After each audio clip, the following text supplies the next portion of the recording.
Hey, folks, we are officially 7 days past the brutal murder of Charlie Kirk. And before we get started, I want to just put out our thoughts and our prayers and our condolences to America, to his family, his wife, his kids, all of his friends, the people that supported him. Our thoughts are with you. 3Clicks Media feels it too. And I can personally say that I am a person who didn't necessarily agree with everything that Charlie Kirk talked about. Didn't necessarily agree with all of his opinions and all of his views. But then again, we don't have to. We don't have to agree. But what I do respect him for is, number one, the size of the brass balls on that man to go into sometimes what people would deem as hostile territory and sit there and have these conversations with the idea and the goal of just doing that, having conversation, having debate that was valuable to the community. Whether you convert to his views and his beliefs and become a follower or a supporter of Charlie Kirk and Turning Point USA, or you don't, and you are a person that really did staunchly disagree with him and maybe didn't even like him and maybe didn't even respect him. That's okay. What is not okay, in my opinion, personally, I guess I won't speak for the whole agency here at Vettertainment and 3Clicks Media, although I think it's pretty safe to do that. We all pretty much agree about most things. That a brutal murder in the way that it happened was certainly uncalled for sure, but disgusting. And the idea that anybody in this country would take to the streets and celebrate something like that is absolutely disgusting to me. It shows me that there is still, and not surprisingly, but still a side of our society that doesn't value human life, doesn't value the things that America was founded on, doesn't value the idea of speaking your truth, speaking your beliefs, and then doing it publicly for people to come and disagree with you. And I believe, I'm not a super smart dude, but I believe that was kind of his whole premise, right? His whole premise was to go somewhere and talk to people that he didn't necessarily agree with and they didn't agree with him, and have the conversation to see if you can find common ground. I think that that's a principle in this country that got us a long way in the past. And now that same exact thing is turning out to be disastrous. But I believe, and many other people have said, that they, whoever they is, for you or for me or whatever, they don't want us to have debate and discussion and respectfully disagree, or even just agree to disagree and move on. They don't want that. And so many people are saying, well, that's the reason why he was killed. The media is painting this picture of a shooter seemingly had a pretty normal upbringing. His father was a cop. His family looked like they were a pretty normal American family. Hardworking parents. Tyler Robinson seemed to be somewhat successful academically, but as his mother said just recently in the media, that in the last year and a half, he's become a lot different. Since he started living with his partner, who is a biological male transitioning to a female. And so all of these things, of course, get the public all spun up, right? There's all these narratives out there about how all this violence and these murders and the destruction of property and all this stuff is all being fueled by the transgender movement. But they have something to prove, and they've chosen to try to prove their point with violence and murder. And I'll tell you, the one thing that all of this stuff does, not just the murder of Charlie Kirk, but all of these things happening, the brutal murder of the tiny little blonde girl on the train, the murders that happened here in Minnesota of the legislators and the one lady's husband, the school shootings, all of these things are what they want to have happen. At least that's the narrative that you see everywhere when you scroll through social media, when you watch the news, when you have conversations at work, or more importantly, overhear conversations at work or in other public places, where people are not shy about publicly talking about how despicable of a human being Charlie Kirk was. And it's asinine. It's ridiculous. You didn't agree with him. That's fine. I don't believe that he was a monster like all these naysayers are saying and all these just ridiculous, stupid, in my opinion, stupid people. And I think that it plays to my idea about it is that a lot of these people must really, really lack life experience. They must lack the skills or the experience of having to be in a place, share space, or anything else with people that you don't necessarily agree with or like. And maybe for me, it's just a little more ridiculous because it seemed to have been working for a long, long time. For example, the United States military is a place where you don't have a choice but to work with the people that are there. You don't get to pick your battle buddies for the most part. When you go to a unit, whoever's in that platoon you get assigned to are the people that you work with. And you better figure it out.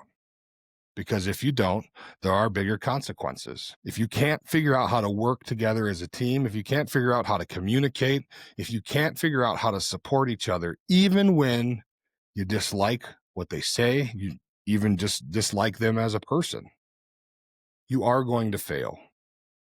And in a combat situation, that's when people die. That's when we lose soldiers. And so then this idea about just sharing our space, as in our country, with people that we don't agree with, or people that we can't see eye to eye with, even people that we say we hate. This is no different than the idea of military service. If we don't come together in some way, shape, or form and at least find common ground to make everything in our communities better or at least stable, we as a country, as a society, are going to fail. And make no mistake about it, folks, there are many entities, there are many people and organizations, or whatever governments, whatever you want to call it, all over this world that are just waiting for us to fail. Places all over the world are looking at what's happening in America, and they're sitting back in their chair, they're lighting their cigar and pouring their little snifter of scotch and just sitting back and watching the show. And when the show is over, if the ending of the show depicts the fall of America, these people are going to pounce. And for some reason, that idea is lost on many people. But it's difficult, right? It's difficult to have a cordial conversation with somebody who is just completely at a completely different end of the spectrum from you. The things that you believe, the things that you stand for, the goals that you have for yourself or your community, people who are staunchly against you, and against you hard enough that they'll go to such lengths as murder. How do you have those conversations? How do you find common ground with those people? And what does it take? Well, clearly, as a country, we don't have answers for that. Some people would say, well, you just don't say nothing. Shake your head and walk away and walk the other way. Well, there are some people in our communities that would say that that's exactly what you shouldn't do. Some people say that those kinds of actions, turning the other cheek, being the bigger person, those are the actions that have gotten us to the place we're at. Allowing folks to do and say the things that cause disruption to our society, like murder, like destroying property, all of this stuff, being silent and being the bigger person, some people say is what got us here. Because then we made it okay.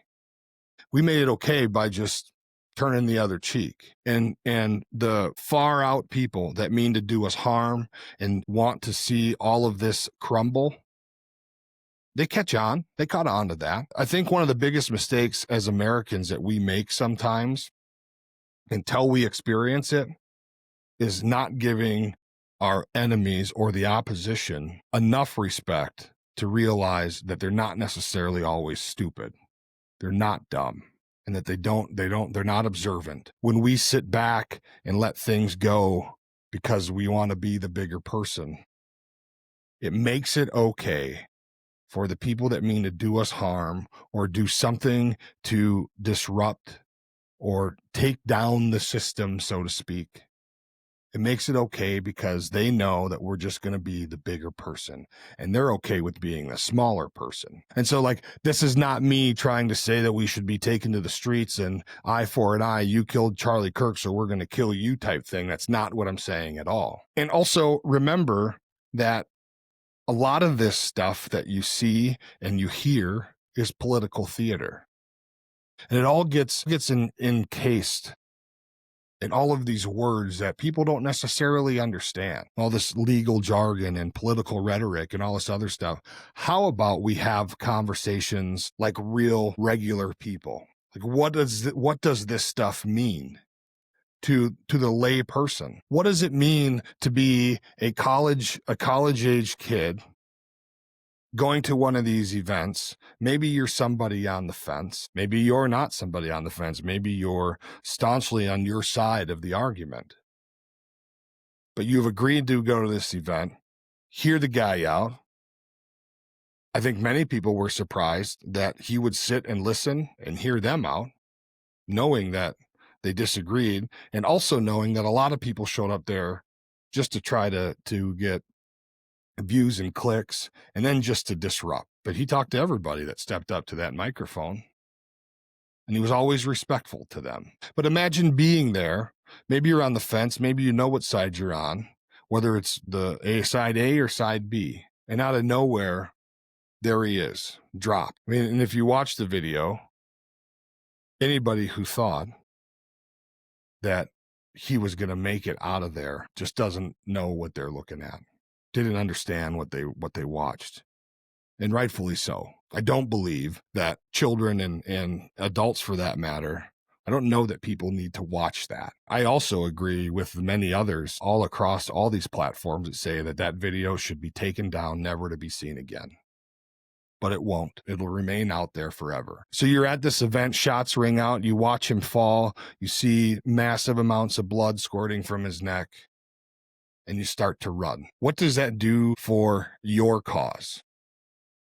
What does it do for your side of the argument? If you are a person that supports Charlie and the movement and what he's done, the things he said, and then, of course, all the people around him that are saying the same things, what does an event like that do for you and where you stand? Well, it's going to ignite you. It's going to ignite something in you. It's going to piss you off, and it's just going to make that fire burn hotter. And if you are a person on the side that disagrees with him, only further, it just continues to build this hate. It continues to build this discontentment that fuels all of this bullshit. And if you're a person who is in the middle, well, I would hope that this type of event would sway you to the side of peace and grace. And I think that maybe that's something that needs to be a discussion. Maybe that's something that we've really lost a lot of in our communities. Showing grace, this pursuit of happiness. You know, we talk about the American dream, and it always ends with this pursuit of happiness. Well, I saw recently, I was scrolling through, I think it was on X, and it was a motivational deal, right? I mean, every now and then those things pop up. And the guy was talking about how we get so encompassed We get so encompassed on searching for happiness and trying to define what our happiness is. Is it money? Is it cars? Is it houses? Is it men? Is it women? Depending on your sex and gender, whatever it is you identify with. Is it finding a partner? Is that where your happiness is? Some people find their happiness in food. Some people find their happiness on their motorcycles, the open road, free. Some people like to be on the water. Some people like to fly planes or helicopters or whatever you do to find your happiness. And this guy was talking about how we get so wrapped up in this pursuit of happiness. And this pursuit of happiness really, for a lot of people, means that we're looking for material possessions, material things, tangible stuff that we can touch, taste, feel, listen to, hear, smell, all of that stuff. All of your senses are encompassed in this happiness. And then when you find it, if you're a person who's lucky enough to point to understand where your happiness lies, if you're a person that's lucky enough to actually find what makes you happy, it's not enough. It's the way he understood it. My mind took it as it's like a drug. Right. My good friend, my brother, Sue, and I, who were bounty hunters together for 15 years, we used to talk about meth addiction and drug addiction as a whole, but we dealt with a lot of people who were doing meth. And we came to the conclusion, or at least I came to the conclusion, that crystal meth must be the most amazing thing ever to be put on the face of this earth. It must be just crazy, amazingly awesome, because we saw with our own two eyes the lengths that people do and the lengths that people go to just completely and utterly destroy their lives, just throw everything away for this one little speck of meth. They throw away their families, they walk away from their children, they walk away from jobs, from their houses, they walk away from their friends, their parents, their brothers, and they walk away from everything. And then they latch on to other people who are also in pursuit of this drug, of this high. Other people who have also just thrown away everything just to pursue this. It must be amazing. And maybe that sounds ridiculous or stupid, but think about it deeper. I mean, people who are making well into six figures a year, they got cars and boats and this and that and financial security and comfort and all this stuff, and they just throw everything away just to chase that drug. It's a hell of a thing. It's scary, actually, to watch it happen. And then we would interview parents and siblings and girlfriends and wives and husbands and brothers and all this other stuff of these people we were chasing. We would hear stories all the time of the amazing things that they did. College athletes, business owners, veterans, lots of veterans, drinking and alcohol. And I mean, people go through a lot of traumatic experience in work. Cops, soldiers, doctors, nurses, teachers, and they throw all of this away, all this good that they've done, they walk away from it in pursuit of one drug. So it must be amazing. And so back to the inspirational message, this guy kept talking about what lengths people go to find happiness. And not necessarily that it's a bad thing, but where people fall short, or they don't think deeper, they don't search for their peace. And I started to think, well, maybe that's more valuable, because I think that everyone can define where they'll find their happiness. We all know what we like. We all know to what lengths we're willing to go to obtain the things that we like. But I don't know that it's a real easy thing to find what brings you peace. And maybe that's the real conundrum in life. At the end of the day, when you're on your way out of this world, the things that bring you happiness, are they really going to matter to you at the end? Are they going to matter to you more than the things that might bring you peace? And some people will say, well, I find a lot of happiness in my kids and my grandkids and helping other people and blah, blah, blah, blah, blah. Okay. Well, that might be true. but are they also things that bring you peace? I could tell you for sure, my wife, for example, our granddaughter is going to be 1 very soon. And when my wife is holding that baby or in her presence or helping her walk or giving her a little snack, whatever it is, changing her diaper, whatever, my wife is at peace. And there isn't a dollar number on the planet that would be able to sway her away from that peace. And that's what I'm talking about. What is it in your life that brings you peace? What is it in your life that brings you enough peace that there isn't a dollar number that'll get you to stray from it? Because it's valuable to you. And I believe it's pretty rare. I can tell you for sure, I'm not 100%. I'm not 100% sure on what it is that would bring me peace. I know it would make me happy. And if you ask my wife, the list of gadgets I think bring me some happiness is pretty long. There's a lot of things on the list that would make me happy. But I don't know that I could write out a list of what'll bring me peace. And that's the journey that I'm on mentally at this point. It brought a lot of clarity to me. And so and then it plays into not only Charlie Kirk and his murder and all of that stuff, but the other thing I'm noticing about, and I chuckle about it, is the complete uprising of people that are losing their minds about the president deploying National Guard soldiers to these major cities to bring some kind of law and order back. And we hear a lot of political jargon. We hear a lot of bureaucrats talking about this, that, and the other thing. And it's a bunch of politics.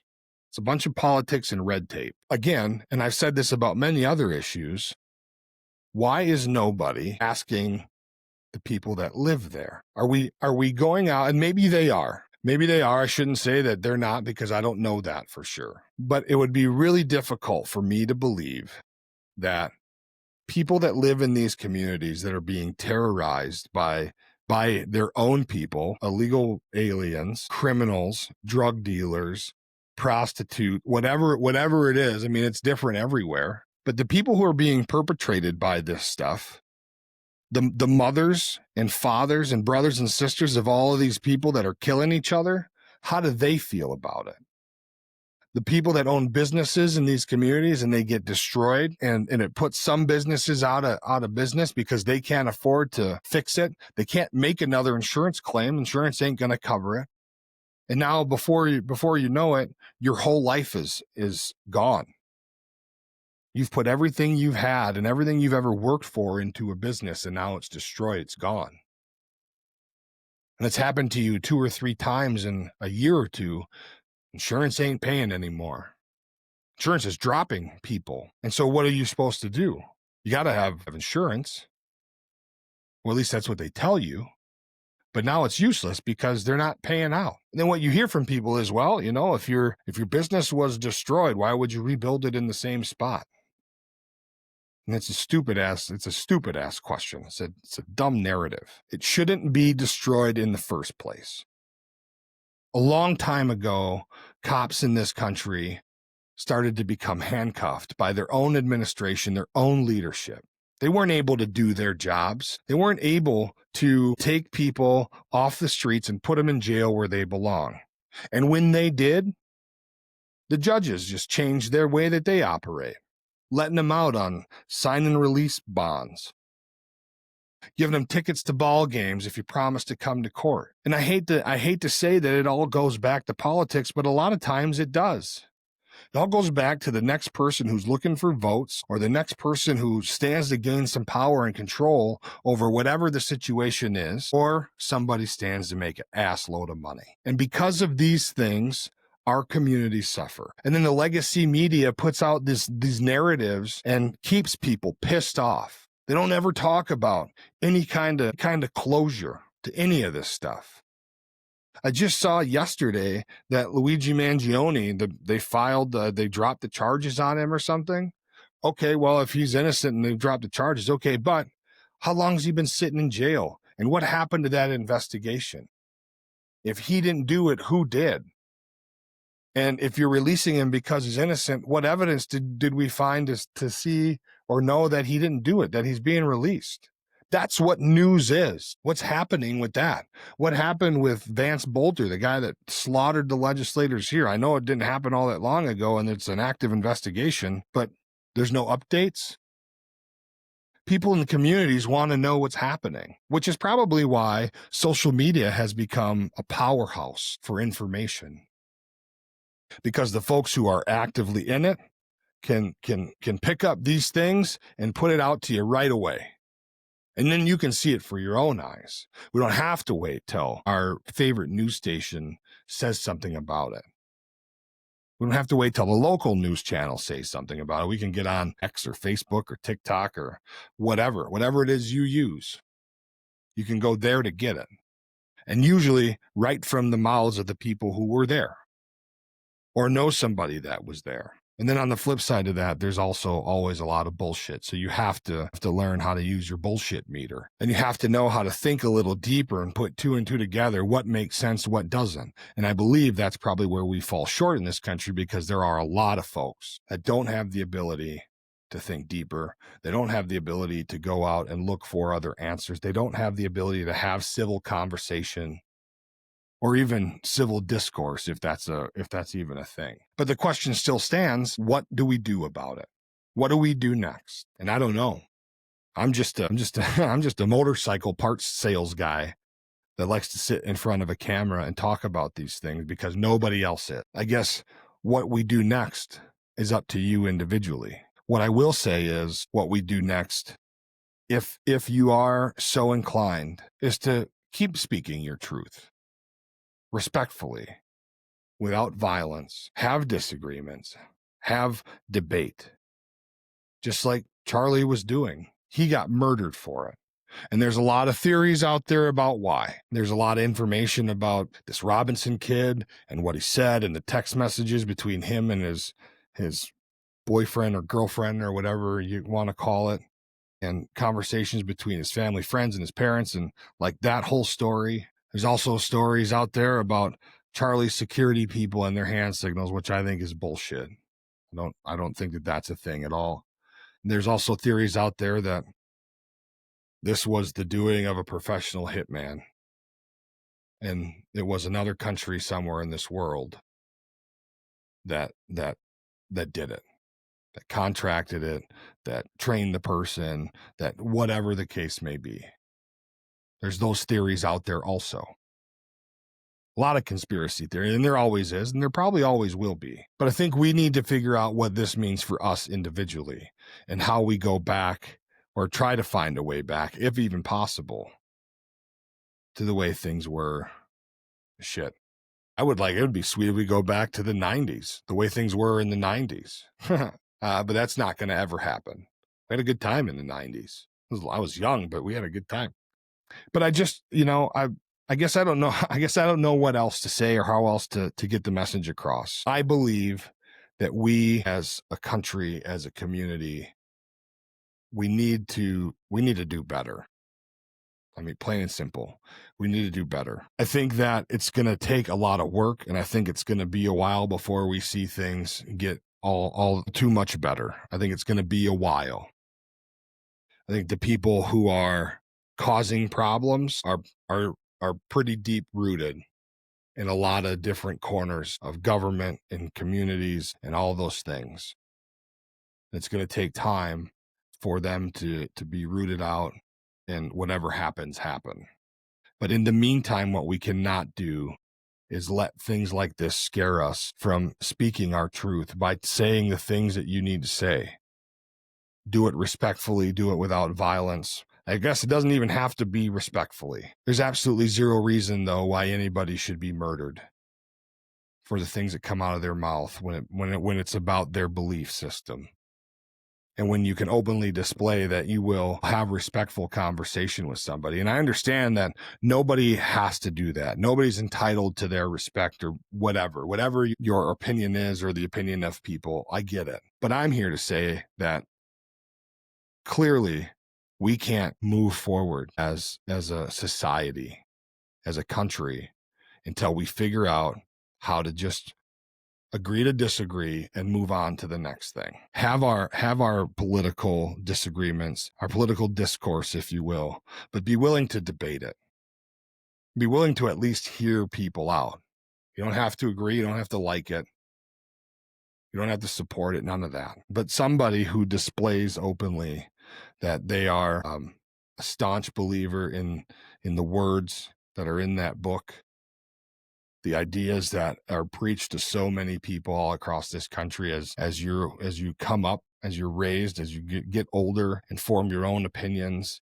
For example, I'm not a super religious person, but that doesn't mean that I can't get along with somebody who is. Charlie and I disagreed on a few things, probably opposite ends of the spectrum about some things, but I still would have shared a coffee with him. Maybe he didn't drink beer. I'd have shared a beer with him and at least listened to him.